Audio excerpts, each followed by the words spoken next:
बिस्मिल्लाहिर्रहमानिर्रहीम, अस्सलाम वालेकुम। मैं हूं आपका होस्ट चौधरी इरफान ज़हीर, आपको स्पोर्ट्स ऑन में वेलकम कहता हूं। नाज़रीन, पाकिस्तानी क्रिकेट की बात की जाए तो हमने बड़े ज़बरदस्त किस्म के बैट्समैन और बॉलर प्रोड्यूस किए। साथ साथ हम अगर ऑलराउंडर की बात करते हैं तो पाकिस्तान ने ऑलराउंडर भी बड़े कमाल किस्म के और ज़बरदस्त किस्म के प्रोड्यूस किए। और उसमें ओबियसली लेगेसी जो हमारे माइंड में सबसे पहले नाम आता है वो ग्रेट इमरान खान का आता है, वसीम अकरम, फिर अज़हर महमूद अब्दुल रज़ाक। इसी टेन्योर के अंदर एक हमारे पास और ऐसे ऑलराउंडर आए जिन्होंने अपनी ढाक बिठाई, बट अनफॉर्चुनेटली वो ज़्यादा खेल नहीं पाए। उस पर भी हम आज डिस्कशन करेंगे। इनकी यूनिक बात ये है कि इनके कैरियर के बाद ये पहले पाकिस्तानी है जिन्होंने इंग्लैंड में लेवल 4 की कोचिंग का कोर्स भी कंप्लीट किया है, और ये मेरा ख्याल है पूरे पाकिस्तान के लिए एक बड़ी प्राउड मोमेंट भी है। इसके साथ साथ इनके क्रिकेट के ऊपर नज़र भी बड़ी गहरी है, बड़े दबंग, बड़े वाइब्रेंट किस्म के हम तब से भी सुनते हैं। मेरे ख्याल बहुत से लोग समझ गए होंगे मैं किन की बात कर रहा हूँ। The one and only Yasir Arafat. अस्सलाम वालेकुम यासर भाई। वालेकुम सलाम इरफान भाई। बहुत शुक्रिया आपके टाइम का, आपने स्पेशल अपनी मसरूफियत में से आज के दिन टाइम निकाला। थैंक यू, शुक्रिया। अच्छा यासर भाई, रादर दैन मैं आगे प्रोसीड करूँ, थोड़ा सा मैं आपके पहले अर्ली डेज़ के हवाले से ज़रूर बात करना चाहूँगा, क्योंकि ओबियसली काफ़ी लोग चाहने वाले भी आपको फॉलो करते हैं। तो थोड़ा सा उसका बताइए, किस तरह आपने क्रिकेट स्टार्ट की, आप रावलपिंडी में पैदा हुए, अगर उस हवाले से शेयर करना चाहें।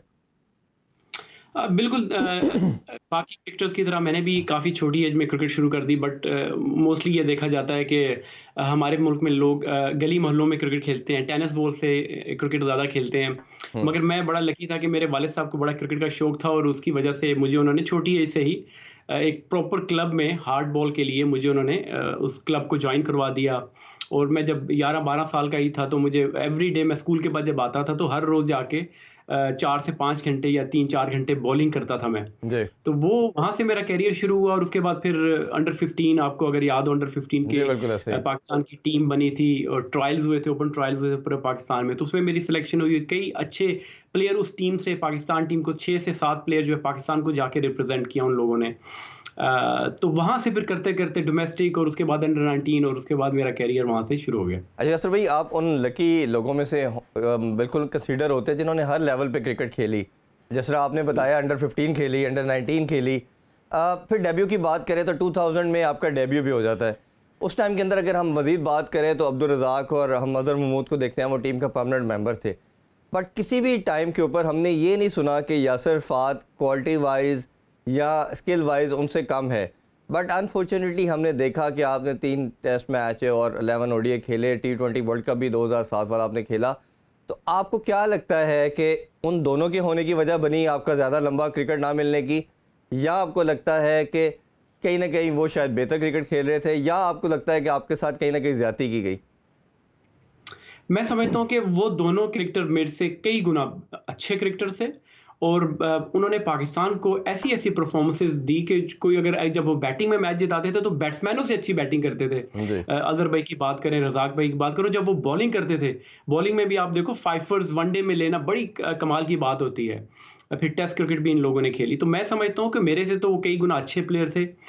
मेरा अगर देखें, हमेशा ये जो मुवाज़ना किया जाता है ये थोड़ा-सा गलत है। अभी जिस तरह बाबर आज़म और विराट कोहली का बैट्समैनों का किया जा रहा है। जी हर बंदा डिफरेंट होता है। ये आपको लोगों को या रियलाइज़ करना चाहिए किस सर्कमस्टांस में खेलता है, उसके राइट लेफ्ट कैसे प्लेयर्स मौजूद हैं।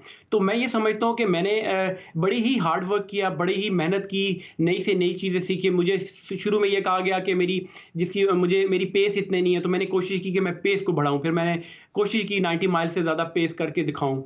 उसके बाद फिर मेरी इश्यू हुआ कि जी मुझे बैटिंग में इम्प्रूवमेंट की ज़रूरत है। मेरी बैटिंग इतनी क्वालिटी की नहीं है कि अगर मैं ऑलराउंडर कंसिडर किया जाए। तो मैंने वहाँ पे भी बैटिंग में भी अपनी इम्प्रूवमेंट दिखाई और जी अच्छा एक ऑलराउंडर बना। बट अनफॉर्चुनेटली पाकिस्तान की पॉलिटिक्स इस तरह होती है कि आप टीम में अपनी परफॉर्मेंस से जगह तो बना लेते हैं, मगर जब आप टीम में जाते हैं तो कुछ सर्कमस्टांसेस ऐसे होते हैं कि कुछ टीम के जो प्लेयर होते हैं वो आपको नहीं चाहते। क्रिकेट बोर्ड में कुछ लोग होते हैं जो कि नहीं चाहते, उनके अपने लाइक्स एंड डिसलाइक्स होते हैं। मैं ये नहीं कह रहा कि कुछ लोग जानबूझ के भी करते होंगे, मगर लाइक एंड डिसलाइक का जो कल्चर हमारे मुल्क में है, मेरा नहीं, कई ऐसे क्रिकेटर्स का, मेरे जो कोलीग्स थे, मेरे साथ के जो प्लेयर्स थे, उनके साथ भी ऐसी चीजें हुई हैं। मगर again it's part of the game, और आपकी जो किस्मत नसीब होती है और जितना आपने खेलना होता है आप उतना खेलते हैं। बिल्कुल ठीक बात है। अच्छा, उसमें एक चीज़ थी कि आप जब क्रिकेट खेल भी रहे थे, पाकिस्तान की तरफ से भी थे, तो आप उन प्लेयर में थे जो काउंटी बहुत ज़्यादा खेल रहे थे, और शायद ही कोई काउंटी की ऐसी साइड होगी जिनकी तरफ से आपने नुमाइंदगी नहीं की। तो अपना वो एक्सपीरियंस भी साथ शेयर कीजिए कि पाकिस्तान को तो ऑब्वियसली अपने कंट्री को सर्व करना सबसे बड़ी एक प्राइड मोमेंट होती है, तो बट जो काउंटी का अक्सर एक्सपीरियंस रहा वो कैसा रहा आपका? देखिए मैं बड़ी छोटी एज में मैंने इंग्लैंड में आके क्लब क्रिकेट खेलना शुरू कर दी। शुरू में मैं 5-6 साल स्कॉटलैंड में खेला और उसके बाद फिर एक अल्लाह ताला ने कोई एक ऐसा सबब बनाया कि मैं तो पहले स्कॉटलैंड वहाँ परफॉर्म अच्छा कर रहा था, तो उनकी एक नेशनल टीम थी, वो काउंटी क्रिकेट में खेलती थी, तो मैं स्कॉटलैंड की नेशनल टीम के लिए 2 साल काउंटी में खेला। जी। और इसके बाद मैं यहाँ पे मेंशन करूँगा कि जो काउंटी की आपने पर्टिकुलरली बात की, तो मैं यहाँ मुश्ताक अहमद का ज़िक्र करूँगा कि जो मेरी जो लाइफ़ की चेंज, जो करियर का जो चेंज आया, वो मुश्ताक भाई ने मुझे बड़ा सपोर्ट किया इन द सेंस कि वो यहाँ ससेक्स काउंटी में खेला करते थे। तो उनके खिलाफ मेरा एक मैच था, वो नेशनल बैंक से डोमेस्टिक पाकिस्तान में खेल रहे थे, मैं केआरएल से खेल रहा था।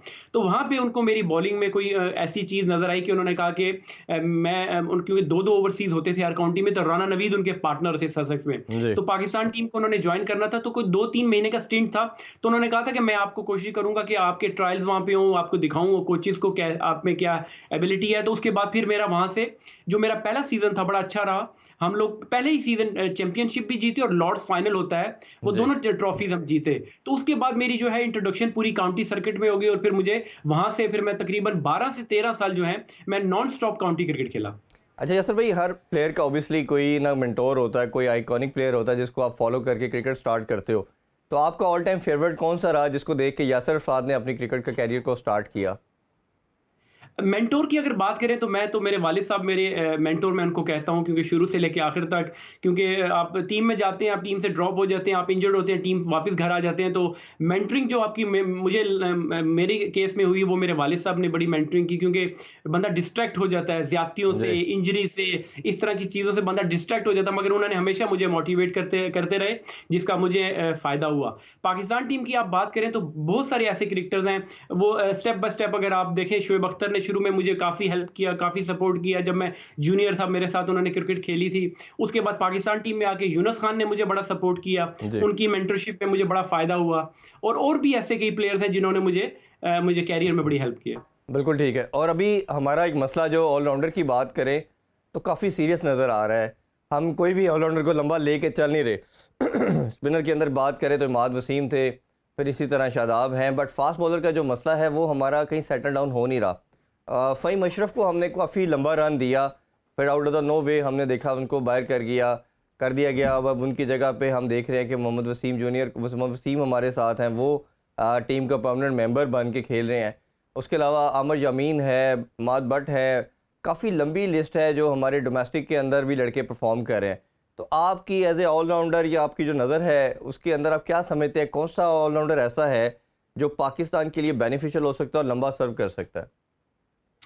इरफान भाई मैं इसके थोड़ा सा लंबा लंबा तो नहीं, मैं ठीक आंसर दूंगा, इतना लंबा नहीं दूंगा।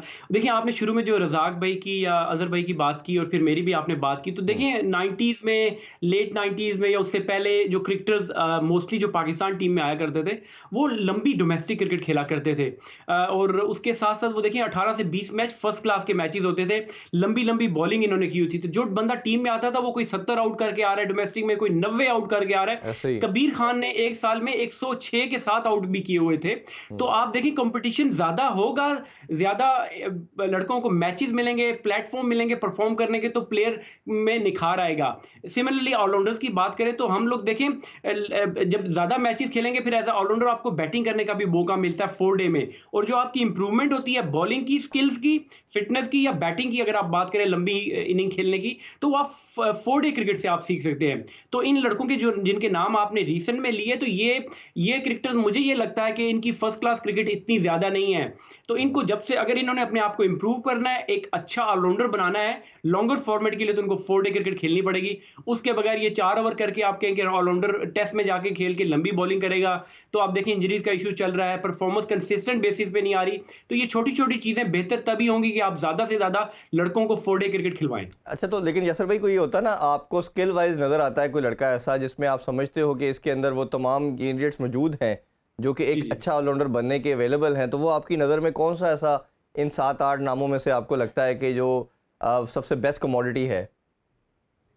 देखिए, थोड़ा-सा हार्श हो जाता है किसी का नाम लेते हुए, मगर मैं कहता हूँ इसका इसका हल ये है ना, देखिए स्टेप बाय स्टेप अगर चीज़ों को अगर लिया जाए ना, पाकिस्तान क्रिकेट बोर्ड की मैं बात कर रहा हूँ। हुँ, अंडर 19 से पाकिस्तान की डोमेस्टिक क्रिकेट में लड़का आता है। डोमेस्टिक जब वो खेलता है, 2-3 साल परफ़ॉर्म करता है, तो पाकिस्तान की ए टीम अब मैं फिर अगेन उस बात पे जाऊँगा कि जो 90s के प्लेयर्स आते थे या अर्ली 2000 में, वहाँ पे एक बड़ा अच्छा एक होता था कि जब आप डोमेस्टिक टॉप करते थे, तो आप ए के टूर पे जाते थे और ए के साल में 2 से 3 टूर होते थे, जहाँ पे जाके लड़कों की ग्रूमिंग होती थी और उनको एक्सपोज़र मिलता था। श्रीलंका में कोई जा रहे हैं, कोई ऑस्ट्रेलिया जा रहे हैं, इंग्लैंड में जाके खेल रहे थे, तो वहाँ से लड़कों की ग्रूमिंग होती थी। मैं समझता हूँ जो गैप आ रहा है आजकल हमारे प्लेयरों में कि जो वो इंटरनेशनल मटेरियल नज़र नहीं आते, उनकी जो ग्रूमिंग है, वो सीधा फर्स्ट क्लास अंडर 19 पीएसएल से सीधा पाकिस्तान टीम में हो रही है। वो हुँ। जो शाहीन या ए के जो टूर्स बीच में एक लिंक जो खत्म हो चुका है, उसको अगर दोबारा लाया जाए, तो मैं समझता हूँ ये जितने भी आपने नाम लिए, ये एक अच्छे ऑलराउंडर अमाद बट की बात करें, डोमेस्टिक वनडे भी जो है, जी। बेहतरीन परफ़ॉर्म किया है। मगर मैं समझता हूँ इवन फ़हीम अशरफ की आप बात करें, उनको अब अगर उनकी 80 माइल्स एन आवर या अमाद बट कर रहे हैं, मैं चाहूँगा कि एज़ अ कोच मैं मेरे से पूछे तो मैं चाहूँगा वो 85 माइल्स एन आवर करें, क्योंकि इंटरनेशनल क्रिकेट में आप जब तक में वो निप और बाइट नहीं होगी, तो आप आउट करने की क्वालिटी नहीं होगी। तो ये छोटी-छोटी चीज़ें हैं, ये आपकी ए टीम में जाके बेहतर होती हैं। तो अगर कोई प्लेयर को अगर आप कहते हैं ना कि कौन-सा अच्छा है, कौन-सा बुरा है, तो मैं समझता हूँ इनको अपॉर्च्युनिटी देनी चाहिए, इनको डेवलप होने का टाइम देना चाहिए ए के टूर्स में। बिल्कुल ठीक है। अच्छा, आपने जब करियर के आप बिल्कुल एंड की तरफ भी थे, तो आपने पहले ही शायद डिसाइड कर लिया था कि मेरा करियर जो है वो काउंटी में है, क्लब क्रिकेट की तरफ है। तो आप इंग्लैंड मूव कर गए। क्या आप सिस्टम से डिसहार्ट होके इंग्लैंड मूव किया, या आपने पहले प्लान कर लिया था कि मेरा जो फ्यूचर गोल है या जो मेरा एम है वो अब काउंटी है या उस साइड पे जाना चाह रहे हैं? तो उसका थोड़ा-सा अगर वो भी शेयर करना चाहें आप। देखिए इरफान भाई, इस तरह है कि मैं आपको एग्जांपल देता हूँ। मैं 2-3 दफ़ा क्लब क्रिकेट खेल रहा था, तो मैं पाकिस्तान टीम का जो समर में कैंप लगता था या कोई एक ही टूर जिस तरह भी बात कर रहा हूँ, तो मैंने कई टूर आके मैंने अपना क्लब कॉन्ट्रैक्ट छोड़ के आता था। मैं मतलब टूर करता था, नुकसान अपने टिकट लेके आता था। फिर 2-3 दफ़ा मैं ट्रायल्स में आया, मैंने ट्रायल ट्रेनिंग वगैरह की, सब कुछ किया। End of the day team में नाम नहीं आया, फिर मुझे अपना टिकट लेके वापस जाना पड़ता था। हुँ, तो कुछ इस तरह की चीज़ें थी। उसके अलावा फिर मुझे पाकिस्तान से इतनी अपॉर्चुनिटीज़ मिल नहीं रही थी। तो फिर मैंने डिसाइड किया कि अगर नहीं तो फिर ठीक है, मैं इंग्लैंड में या काउंटी क्रिकेट में अगर मुझे अपॉर्चुनिटी मिल रही है, जहाँ पे भी मुझे मिली, फिर मैंने जाके खेला। क्योंकि एज़ अ प्रोफेशनल देखिए क्योंकि मैं 2015 तक पाकिस्तान का डोमेस्टिक क्रिकेट आके खेलता रहा हूँ। बिल्कुल मैं 4 डे एब्सोल्यूटली। केआरएल से आके हुँ। खेलता था, रावलपिंडी से आके मैं खेलता था, तो ऐसी बात नहीं है कि मैंने छोड़ दिया था। मैं वो भी खेलता था और मैं ये इंग्लैंड की जो समर में क्रिकेट होती थी, मैं ये भी खेलता था। अच्छा, उसमें एक और चीज़ भी अगर इसी के साथ हम करंट टाइम के साथ भी रिलेट करेंगे, जब से वो डिपार्टमेंट्स का हमने देखा कि बंद कर दिए गए और कुछ लड़कों की जो लास्ट ड्रीम थी उनको चांस नहीं दिया गया, तो अब वो आप देख रहे हैं कि काफ़ी लड़के यूएसए की तरफ मूव कर रहे हैं। ओबियसली उन्होंने भी अपना घर चलाना है और प्रोफेशनल हैं। तो आप इस इकदाम को कैसे देखते हैं कि लड़कों का जो दूसरे कंट्रीज़ में अब चले जाना, या अगर वो कुछ का मानना ये है कि उनको अपनी फ़ाइट करनी चाहिए? जैसे मैं 1-2 नाम ले भी देता हूँ। समी असलम सबसे टॉप ऑफ लिस्ट नाम आता है, जिस तरह की वो खूबसूरत परफॉर्मेंस दे रहा था।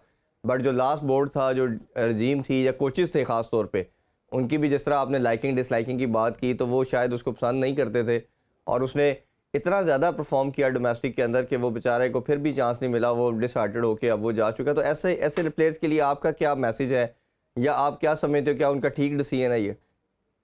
देखिए, मैं 2-3 और भी आपने एक नाम लिया, मैं उसमें हमाद आज़म चले गए हैं, जी, उसमें हमारा साद चले अली चले गए, कराची से चले गए हैं, उसमें रमीज़ राजा जूनियर कराची चले से गए चले हैं गए जी। हैं। तो कई ऐसे प्लेयर हैं, तो मैंने बड़े एहसान आदिल मेरे ख़्याल से वो वो भी अमेरिका चले में गए। खेल रहे हैं। जी, वो भी कई चले ऐसे गए। बिल्कुल। बिल्कुल, तो बहुत से ऐसे प्लेयर हैं, तो बिल्कुल आपने सही कहा कि देखिए जब अपॉर्च्युनिटीज़ लड़कों को नहीं मिलेगी तो वो किस लिए फिर वो मुल्क में रह के अगर क्योंकि देखिए उन्होंने स्कूलिंग भी हो सकता है मुश्किल से की हो, कॉलेज में नहीं, यूनिवर्सिटी में तो उनको कोई और स्किल तो आती नहीं है। तो जब ऐसे ही। अपॉर्च्युनिटीज़ लड़कों को यूएई से मिलती है या यूरोप से कहीं मिलती है, तो वो लड़के चले जाएँगे। तो अभी ये नया क्रिकेट बोर्ड आया है, तो आई एम श्योर ये डिपार्टमेंटल और ज़्यादा टीमों की बात हो रही है। तो आई एम श्योर कि अल्लाह करे ये चीज़ें दोबारा रिवाइव हों और हमारी जिस तरह मैंने शुरू में आपको बात की थी कि लड़कों को ज़्यादा से ज़्यादा डोमेस्टिक में मैचेज़ मिलने चाहिए। अभी देखिए डोमेस्टिक आपकी खत्म हो चुकी है। हुँ। 3-4 महीने का तो डोमेस्टिक आपका हुआ, दिसंबर से पहले आपका टूर्नामेंट सारे खत्म हो गए हैं। तो आप देखें जब तक प्लेयर्स के लिए 12 महीने का प्लान नहीं होगा, तो आप अचानक किस तरह प्लेयर को घर से बुला के टेस्ट क्रिकेट इंग्लैंड के खिलाफ बॉलिंग के आके करो या बड़ी-बड़ी टीमों के खिलाफ आके परफॉर्म करो, इस तरह नहीं होता। पाकिस्तान क्रिकेट बोर्ड अब नजम सेठी साहब आए हैं, तो आई एम श्योर कि एक विजन होगा, एक इनकी लीडरशिप में अगर अच्छे डिसीजन अच्छे लोग अपने साथ रखेंगे, तो ये जो चीज़ें वो जो उनके इनकी जो चीज़ें करने आए हैं जिसमें डिपार्टमेंटल क्रिकेट है, रीजनल क्रिकेट है और ए के टूर्स और जिस तरह मैंने पहले बात की, इन चीज़ों को अगर बेहतर करेंगे तो पाकिस्तान की क्रिकेट ज़्यादा बेहतर हो सकती है। तो यासर भाई, जिस तरह आपने बात की रीजन स्ट्रक्चर के लिहाज से, डिपार्टमेंट के हवाले से, आपका, क्योंकि आप ओबियसली तमाम लड़कों से अभी भी in contact I am sure हैं और बात होती होगी, तो इसका कितना नुकसान पहुंचा पाकिस्तानी क्रिकेट को? क्योंकि मेरा मानना ये है कि आपको ये बेसिकली ग्रास रूट लेवल से जो लड़के ऊपर आते थे उनको एक रोज़गार मिलता था, प्रोड्यूस होते थे, बट एक काउंटर आर्गूमेंट ये भी था, जिस तरह खान साहब का विजन था कि आपका जो इंटरेस्ट लेवल है वो आपको ओबियसली जो 6 टीमों का कॉन्सेप्ट था उसके अंदर मिलेगा। But obviously we all know कि हम यूरोप की बात करते हैं, ऑस्ट्रेलिया इंग्लैंड की बात करते हैं, न्यूजीलैंड की करते हैं, इतनी पॉपुलेशन नहीं है, वो वेलफेयर स्टेट है, हम वेलफेयर स्टेट नहीं है, तो हमारे हर इंडिविजुअल ने पूरी फैमिली को भी रन करना होता है। तो वो जब 700-800 लड़का जॉबलेस हुआ, एक प्रॉब्लम आया, तो क्या आपके ख्याल में वो सिस्टम ठीक था या दोनों को? मेरा तो अपना मानना ये है कि इन दोनों को पैरेलल भी लेके जाया जा सकता। अभी भी हमारी 2 दिन पहले सेठी साहब से मुलाकात हुई तो उसमें मैंने अपना प्रपोजल रखा उनके सामने कि दोनों को आप पैरेलल भी लेके जा सकते हो, नीचे डिपार्टमेंट रखें और 8 ईयर आप वो 6 टीमों वाला कॉन्सेप्ट के मॉडल को रख लें ताकि दोनों को पैरेलल लेके जाया जा सके। तो आप क्या इसमें अपनी ओपिनियन देना चाहेंगे? इरफान भी इस तरह तो इसको मैं देखो, मैं और किसी की बात नहीं करता, मैं अपनी एग्जांपल देता हूँ। मैं लेट्स से अगर मैं पाकिस्तान में अभी होता और मेरी एज लेट्स से 35, मैं रिटायर जो हो गया हूँ, या 40 का कर लें, डिपार्टमेंट बंद हो जाता और मैं एक टेस्ट क्रिकेटर हूँ, मैंने पाकिस्तान को रिप्रेजेंट किया, तो मेरा क्या फ्यूचर होता? ठीक। मैंने कुछ सीखा नहीं, मैं कहीं ना जॉब कर सकता हूँ ना कुछ कर सकता हूँ, तो मैं बाकियों की तो बात क्या करता हूँ, मैं अपनी बात करता हूँ कि जिस बंदे ने पाकिस्तान खेला हुआ है, मैं काउंटियां खेल के आया होता, अगर पाकिस्तान में अभी मैं रह रहा होता तो मेरा क्या फ्यूचर होता? तो देखिए ना, ये तो एक बात है, बेचारे डोमेस्टिक के जो लड़के, फर्स्ट क्लास के लड़के हैं, मुझे अपने कोलीग्स के जो केरल के लड़के, जो मैं केरल में खेलता रहा हूँ, 15 साल में खेला हूँ, तो मुझे तो उनकी फिक्र होती है कि जो शादीशुदा जो उनके बच्चे हैं वो अब क्या कर रहे होंगे। तो उनके लिए बड़ी प्रॉब्लम है। मैं तो फील करता हूँ, मैं अगर उनके शूज में जाके मैं अपने आप को देखूं, मैं तो अभी अगर पाकिस्तान में होता तो मैं स्ट्रगल कर रहा होता। तो बाकी तो छोड़ें, जो बेचारे फर्स्ट क्लास क्रिकेटर है। बिल्कुल ठीक। दूसरा, आपने कहा कि जो पैरेलल की बात करें, देखिए पास में आपको याद होगा इरफान भाई कि एक पेंटेंगुलर हुआ करता था जो जी। Top 5 team Pakistan cricket board बनाया करता था, तो वो जो बेस्ट परफॉर्मर होते थे वो खेलते थे। देखिए खान साहब की अगर ख्वाहिश थी, तो अगर वो चाहते थे कि पाकिस्तान की बेस्ट प्लेयर खेले और टीम में आए, तो आप डिपार्टमेंट को भी करने देते, फर्स्ट क्लास रीजन्स को भी मैचेस करने देते। उनकी जो ख्वाहिश थी वो 5 टीमें पेंटेंगुलर की सूरत में आप वो टूर्नामेंट करा के तो पाकिस्तान की टीम फिर वहां से बनवा लेते, बाकी चीजों को टीमों को रन करने देते और लड़के भी खेलते रहते, लड़कों को अपॉर्चुनिटी मिलती और ज्यादा क्रिकेट मिलती। देखिए आप, पहले सितंबर में सीजन शुरू होता था हमारा और जाके अप्रैल के एंड और मई के पहले हफ्ते में भी इवन हमारा होता सही था है। कि हम मैचेस खेल रहे होते थे और इंग्लैंड के कॉन्ट्रैक्ट लोगों के एक एक दो दो हफ्ते लेट इसलिए जाते थे कि उनको डोमेस्टिक मैचेस खेलने होते थे। तो अगर इस तरह की आप क्रिकेट 12 महीने साल में खेलेंगे तभी आपको अच्छे प्लेयर मिलेंगे। 4-4 महीने या 3-3 महीने की प्लेयर से देखिए, अभी इंजरीज हमारे लड़कों को हो रही है, लंबी बॉलिंग करनी पड़ती है, टेस्ट क्रिकेट से लोग भाग रहे हैं। वो इसका रीजन यही है कि वो फिजिकली फिट नहीं है, वो टफ नहीं है। जब तक आपके प्लेयर्स में इंटरनेशनल मुकाबला अगर लड़कों ने करना है, तो जब तक वो टफ नहीं होंगे फिजिकली, तब तक वो आप भूल जाएं कि खेलना, परफॉर्म करना तो दूर की बात, खेलने के काबिल नहीं रहेंगे। बिल्कुल ठीक है। यासर भाई, अभी एक छोटा सा कमर्शियल ब्रेक लेते हैं। ब्रेक से वापस आके मैं कोचिंग के हवाले से बात करूंगा, क्योंकि नाम पे क्रेडिट पे पहले पाकिस्तानी हैं जिन्होंने लेवल 4 की कोचिंग वो भी इंग्लैंड से हासिल की। इस पे डिटेल में डिस्कशन करेंगे। नाज़रीन, stay with us, don't go anywhere. Welcome back sports on, और हम बात कर रहे थे यासर अरफाज से। यासर भाई, जिस तरह मैंने ब्रेक से पहले कहा कि आप अल्हम्दुलिल्लाह पहले पाकिस्तानी हैं जिन्होंने पहले पाकिस्तानी टेस्ट क्रिकेटर जिन्होंने लेवल 4 किया। एक तो ये बताइए कि क्या आपने जैसे रिटायरमेंट ली उसके बाद आपका माइंड क्लियर था कि मैंने कोचिंग की तरफ जाना है, या एक्सीडेंटली इस साइड पे आए, और ये कितना बड़ा प्राउड मोमेंट है आपके लिए? देखिए, मैं 2016 मेरा आखिरी काउंटी सीज़न था और उसके बाद फिर मैंने यही सोचा, मेरी ख्वाहिश थी, मतलब शौक था मेरा, कोचिंग का बड़ा शौक था। तो फिर मैंने लेवल 3 किया उस टाइम ईसीबी से, वो साल का कोर्स था। वो किया, उसके बाद फिर मैंने कॉलेज में मेरी जॉब होगी यहाँ पे इंग्लैंड में। मैं कोचिंग में कॉलेज में 6-7 साल से भी 7वां साल है मेरा, कोचिंग कर रहा हूँ। और उसके साथ साथ फिर मुझे काउंटी की समर में जो है सरे के साथ काम किया, वॉरिकशायर के साथ काम किया, ससेक्स के साथ काम किया एज ए बॉलिंग कंसल्टेंट। और फिर साथ साथ फिर मैंने 2000 और कोविड से पहले 18-19 में मैंने अप्लाई किया लेवल 4 के लिए। तकरीबन 2-2.5 साल का यूनिवर्सिटी, लफबरा यूनिवर्सिटी से इसकी डिग्री होती है, लाइक इस कोचिंग क्वालिफिकेशन ये मैक्सिमम है, ये लाइक कोचिंग में अगर आप कहें कि पीएचडी कोचिंग की अगर कहें तो ये वो होती है। क्योंकि देखिए मैं खुद समझता हूँ कि देखिए खेलना एक डिफरेंट चीज़ होती है, कोचिंग पढ़ाना ये एक टोटली डिफरेंट चीज़ होती है। तो इसमें मैं देखिए बड़ा लकी हूँ कि मैं इस कोर्स में गया, क्योंकि इट्स नॉट ईज़ी। आपका इंटरव्यू होता है, आपको कॉल करते हैं पहले ये, और उस इंटरव्यू के बाद वो शॉर्टलिस्ट करते हैं, वो समझते हैं कि कौन-सा ये बंदा, ये कोच जो है वो ये सूटेबल है, इसने इतना एक्सपीरियंस है प्लेइंग का और कोचिंग का, तब जाके वो आपको उस कोर्स पे रखते हैं। और उसके बाद देखिए इसमें बड़ी ही चीज़ें ऐसी हैं कि इसमें हमें नॉर्थ में ये लेके बड़े मज़े की बात बताता हूँ कि ये देखें, जिस तरह प्लेयर्स का कहते हैं ना कि प्लेयर्स को एक यूनिट होके खेलना पड़ता है जीतने के लिए, तो कोचेज़ का भी ये होता है कि आप जब तक इंटीग्रेटेड रह के काम नहीं करेंगे तो आप अच्छे रिजल्ट्स नहीं ले सकते। तो उसके सिलसिले में हमें ये लोग नॉर्थ में ले गए, और नॉर्थ में जब अच्छा, हम वो गए मैं वहाँ पे हम इन्होंने फुटेज ऐसे भी दिखा रहे हैं अपने शायकीन को, ये हम फुटेज भी दिखा रहे हैं। ये बड़ी इंटरेस्टिंग चीज़ नज़र आई हमें पहली दफ़ा कि क्रिकेट के अलावा वो जिस तरह आपने नॉर्थ का जिक्र किया और वो तमाम रिफ्टिंग भी कर रहे हैं आप, वो क्लाइंबिंग भी है और सारा कुछ है। इसका भी ज़रा बताइए, ये कितना मैंडेटरी पार्ट है इसका लेवल 4 का?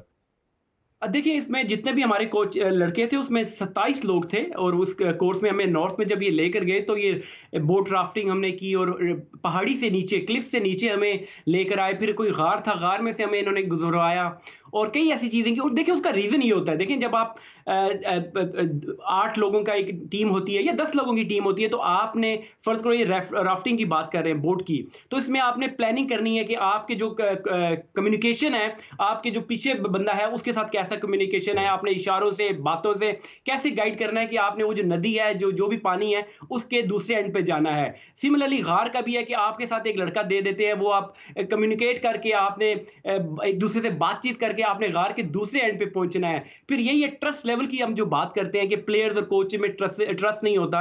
देखिए अब ट्रस्ट की बात यह है कि जब मुझे क्लिफ से, मैंने कभी कभी ये चीज़ नहीं की थी, तो उन्होंने मुझे वो करके ऊपर से पहाड़ी से नीचे हम लोग उतर रहे हैं, तो इस तरह की चीज़ें हमें इन्होंने करवाई, और ये बड़ा ही अच्छा एक्सपीरियंस था। और इससे फिर पानी मतलब आबशार नीचे आ रही है, आप पहाड़ी पे ऊपर चढ़ रहे हैं, तो इस तरह की चीज़ें हैं। तो ये कम्युनिकेशन गैप, जो ट्रस्ट लेवल की हम बात जो हम्म। करते हैं, तो ये जो बेसिक है वो बड़ी चीज़ें इसमें लेवल 4 में कवर किया, और मुझे तकरीबन 2.5 साल लगे इस कोर्स को मुकम्मल करने में। अच्छा, और बड़ा ही 10 से पहले, और अब बड़ा रिलीफ हूँ मैं जब ये सर्टिफिकेट आ गया। चले माशाल्लाह, ये आपके लिए और हम पूरे पाकिस्तान के लिए बड़ी प्राउड मोमेंट है कि आपने इंग्लैंड में किसी भी की तरफ से ये अपना जो लेवल 4 है वो कंप्लीट किया। अच्छा, इसमें मेरा ना सेठी साहब से प्रेस कॉन्फ्रेंस आपने भी आई एम श्योर देखी होगी, 2 दिन पहले हमने जी, उससे जी। उनसे मैंने क्वेश्चन भी किया, क्योंकि उनका शुरू में स्टांस ये था कि पाकिस्तानी कोच जो है वो किसी ना किसी जगह पे जाके नेपोटिज्म का शिकार हो जाता है, लाइकिंग डिसलाइकिंग आती है, जिस तरह आपने भी अपने कैरियर के हवाले से जिक्र किया। तो आपको क्या लगता है कि सेठी साहब का ये स्टांस ठीक है? और पहले हमने देखा कि मिकी आर्थर की बात की गई, फिर पीसीबी की प्रेस रिलीज़ आ गई कि नहीं, वो डर्बीशायर की तरफ अपना कॉन्ट्रैक्ट पूरा करेंगे, वो एज ए कंसल्टेंट शायद विलिंग है, पीसीबी उसके लिए विलिंग नहीं था, वो ख़त्म होगी बात। बट उस दिन मैंने जब क्वेश्चन किया तो उन्होंने फिर दोबारा हमें ये कहा कि नहीं, मेरी बात हो रही है और हम इसको मतलब 90% उन्होंने दोबारा। बोला, 90% बोला था। हाँ, नहीं, हाँ, उन्होंने, लेकिन मेरी और बाद में भी उनसे डिस्कशन हुई आफ्टर प्रेस कॉन्फ्रेंस, उन्होंने कहा कि ऑलमोस्ट चीज़ें सेटल डाउन हो चुकी हैं and is coming back to Pakistan. वो बड़े श्योर थे और कॉन्फिडेंट थे इस हवाले से कि वो आ रहे हैं। तो मुझे एक ये बताइए कि क्या फ़ॉरेन कोच का होना ज़रूरी है? और अगर दूसरी तरफ आपके कॉन्टेक्स्ट में, मैं इसलिए पूछ रहा हूँ आपसे, आज शो करने का भी ऑब्जेक्टिव ये था, इस चीज़ को हाईलाइट करना मकसद था कि अगर हमारे प्लेयर्स के पास वो वैल्यू है जो किसी फॉरेन कोच के पास है, तो why not our Pakistani player या पाकिस्तानी कोच, उसको क्यों नहीं ये दिया जाता? तो आपसे किसी ने किसी सिनेरियो में कांटेक्ट किया इस हवाले से?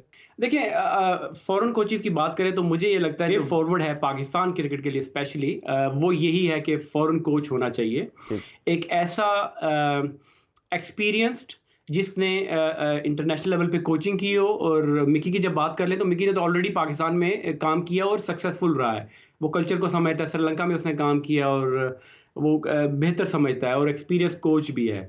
और वो लाइकिंग डिसलाइकिंग, देखिए हमारे पास में आपको इरफान भी याद होगा कि ये रिफ्ट रही है हमारे प्लेयर्स की, हमारे स्टार प्लेयर्स की, जो इतना 15-15 20-20 साल पाकिस्तान को उन्होंने सर्व किया, मगर उनकी जब एंडिंग हुई सिर्फ इस वजह से कि उनकी कोचेस के साथ नहीं बन सकी। जो मैन मैनेजमेंट, जो हैंडलिंग ऑफ द प्लेयर्स होता है ना, वो बड़ा इंपॉर्टेंट होता है। तो हमने पास में देखा हमारे ऐसे ऐसे प्लेयर, मैं अब क्या नाम लूँ, हमारे प्लेयर्स है, बड़ा अफसोस हुआ जब उनका कैरियर एंड हुआ, ख़त्म हुआ, उसका नुकसान हमारे मुल्क को भी नुकसान हुआ कि जब वो उनसे हम 1-1 2-2 साल उनसे हम आउटपुट ले सकते थे, परफ़ॉर्म करवा सकते थे और उनके साथ जूनियर प्लेयर्स अगर उनके साथ रहते और तो वो उनमें उनकी भी क्रिकेट में निखार आ सकता था। तो मैं ये समझता हूँ कि वे फॉरवर्ड यही है कि आपको एक एक्सपीरियंस कोच चाहिए जो मॉडर्न डे क्रिकेट को जानता हो और ये जो इसकी ट्रेनिंग कराने का तरीका, जो ड्रिल्स कराने का तरीका और प्लेयर्स की जो हैंडलिंग है, वो बड़ा इंपॉर्टेंट जैसे है। भाई कोच का हमेशा माना जाता है कि ये फादर फिगर का रोल होता है, जिस तरह आप भी बात कर रहे हैं कि फॉरेन कोच ही होना चाहिए जो मॉडर्न डे क्रिकेट को समझता है, तो आप क्या समझते हैं कि आपका वोट ये जो है वो मिकी आर्थर के फेवर में है? आप समझते हैं कि वो is the right person for this job? देखिए, मिकी भी हों, कोई भी हो, बाकी कोचेज़ का जिस नाम जो सर्कुलेट हो रहा था, मुझे नहीं लगता उनमें से, क्योंकि सारे ही लीग्स में बिज़ी हैं और अवेलेबिलिटी इनका भी देखिए वही काउंटी से इनका कॉन्ट्रैक्ट है, उनके लिए भी बड़ा मुश्किल होगा डिसाइड करना। मगर ये है कि यही मेरे ख़्याल में यही है, क्योंकि हमने पाकिस्तानी कोचेज़ देख लिए हैं। देखिए, पाकिस्तानी कोचेज़ हो सकते हैं ऑन असिस्टेंट बेसिस या बाकी, मगर हेड कोच जो है आपको एक ऐसा बंदा चाहिए कि जो कहते हैं ना फैसले वो करे प्लेयर्स के साथ जो है वो उनके साथ उनके जो ग्रीवेंसेस होते हैं, पास में हमने ये देखा हर प्लेयर यही कहता है कि मेरे साथ ज्यादती है, तो वो चीज़ों को सॉर्ट आउट करने के लिए एक आपके पास ऐसा बंदा ऊपर होना चाहिए जो एक्सपीरियंस और उनके जो मैन मैनेजमेंट की जो स्किल्स हैं उसके पास हों। बिल्कुल ठीक है। तो आपसे किसी ने पीसीबी की जानिब से किसी हेल्म अफेयर में किसी ने बात की हो इस हवाले से कि आप लेवल 4 कर चुके हैं, आपको आगे एंगेज करने के लिहाज से किसी ने रब्ता किया आपसे? नहीं जी, पाकिस्तान क्रिकेट बोर्ड में से अभी तक किसी ने नहीं किया। और ये तो मेरा ख़्याल है बड़ा सैड और अनफॉर्चुनेट है कि अगर हम अपने अपने लोगों की वैल्यू नहीं करेंगे तो फिर ऑब्वियसली ये तो ऑब्वियसली आपको नज़र आएगा कि आप फिर लॉन्गर रन में जिस तरह लोग छोड़ के बाहर चले जाते हैं, तो फिर मेरा ख्याल है कि ये बाकियों के साथ भी वो वही नाजायज़ चीज़ें हो जाती हैं। अच्छा, थोड़ा सा आगे बढ़ते हैं, करंट क्रिकेट के हवाले से भी आपसे कुछ मैं चीज़ें आपका पॉइंट ऑफ व्यू लेना चाहूँगा।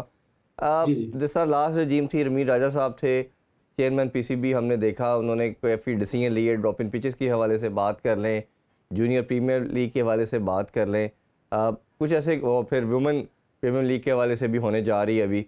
तो आप क्या समझते हैं उनके इकदामात को? आपने जो 1 साल और 3-4 मंथ का उनका टेन्योर था, आप कैसे समझते हो? उनका टेन्योर ठीक था या आपको लगता है कि जो चेयरमैन पीसीबी है, वो एक एडमिनिस्ट्रेशन की जॉब है, उसके लिए क्रिकेटर होना मैंडेटरी नहीं है और सेठी साहब के पास एक्सपीरियंस ज़्यादा है, या ऐसे बंदा ही कोई जिसके पास एडमिनिस्ट्रेशन का ज़्यादा वास्ट एक्सपीरियंस है उनको होना चाहिए? आप कैसे देखते हैं दोनों में? इरफान में देखें, कोई भी हो, क्रिकेटर हो या अच्छा एडमिनिस्ट्रेटर हो, दो कोई भी हो, अगर वो अच्छे तरीके से रन करे उस इदारे को, तो अच्छी बात है। अगर अदरवाइज अगर आप कहें कि क्लेम करें कि जी क्रिकेटर ही होना चाहिए, ये भी गलत है। तो आप में इसमें देखें, रमीज साहब का ये हुआ कि थोड़ा सा उन्होंने बड़े हार्श डिसीजन लिए, इन द सेंस कि उन्होंने किसी के साथ बना के नहीं रखी, मीडिया के साथ भी नहीं, इवन अपने एक्स क्रिकेटर्स के साथ भी। देखें, आपकी एक टीम होती है ना, मैंने पहले भी बात की कि एक लीडर होता है, लीडर की उसकी एक ऑर्गेनाइजेशन चलाने के लिए आपको पास एक अच्छी टीम होनी चाहिए। हुँ। तो मैं समझता हूँ कि रमीज साहब ने एक अपनी अच्छी टीम नहीं बनाई, क्योंकि अब देखें जब वो उनको क्रिकेट बोर्ड से उतारा गया तो उनके लिए एक बंदा भी टीवी पे या मीडिया पे बोलने के लिए नहीं, उनको डिफेंड करने के लिए आ रहा। या तो उनके साथ ऐसे बंदे होते कि जो आके कहते कि यार ये हमने काम किए हैं और सही काम किए इस तरह की। देखें, वो एक ये चीज, और दूसरा ये है कि अगर आप ड्रॉप इन पिचेस की बात करें तो ड्रॉप इन पिचेस वाइबल नहीं है हमारे मुल्क के लिए। आप ठीक है, पिचेस का इश्यू है, मगर देखिए पिछले जितने भी 40-50 साल से हमारे मुल्क में उन्हीं पिचेस पे हम खेलते रहे, रिजल्ट्स देते रहे, हमारे अच्छे प्लेयर आते रहे, हमने फॉरेन टीम को टफ टाइम दिया। ये अचानक ही क्या हुआ कि इसी साल के अंदर ही सारा ये पिचेस का इश्यू हो गया, ये भी मतलब ये गलत था। फिर अंडर 19 की जो आपने बात की, मैं उसको कॉन्सेप्ट को भी अगेन देखिए, इन्वेस्टमेंट अब मैं जो पहले बात कर रहा था ना, जूनियर लेवल पे, पाथवे लेवल पे इन्वेस्टमेंट होनी चाहिए, मगर देखिए तरीका भी तो होता है ना कि आप ना अंडर 19 का कोई टूर हो रहा है, ना कोई ए का टूर हो रहा है, ना ही कोचिंग जो स्टैंडर्ड्स हैं जूनियर लेवल पे, पाथवे लेवल पे, वो भी नहीं है। तो आप मतलब अंडर 19 करा दी और इतने पैसे आपने जाया कर दिए। मेंटरशिप, मेंटर्स आपने बाहर से लाने का क्या मकसद हुआ उसके? हुँ। आपके मुल्क में मेंटोर्स मौजूद नहीं है, ऐसे क्रिकेटर्स जिन्होंने करंट क्रिकेट खेली हुई है, उन लड़कों से फायदा उठाया जा सकता था। और फिर देखिए, बेस जब आप फंडामेंटल्स की बात करते हैं पाथवे लेवल पे, तो आपने अपने प्लेयर्स को बेसिक्स या फंडामेंटल्स सीख करने बजाय इनको कि आप उनको डिफरेंट शॉट्स की तरफ उनको ले जाएं कि जी आपने रिवर्स स्वीप कैसे, स्कूप कैसे खेलना है। आपको पहले जो बेसिक्स है, फास्ट बॉलर्स अगर देखें, मैं 4 डे क्रिकेट पहले भी मैंने बात की थी, अभी भी करूंगा, जब तक आपको लंबे स्पेल करना नहीं आएगा, सीम को हिट करना नहीं आएगा, तो फिर आप भूल जाएँ कि आपके पास फ्यूचर में टेस्ट क्रिकेटर आएँगे।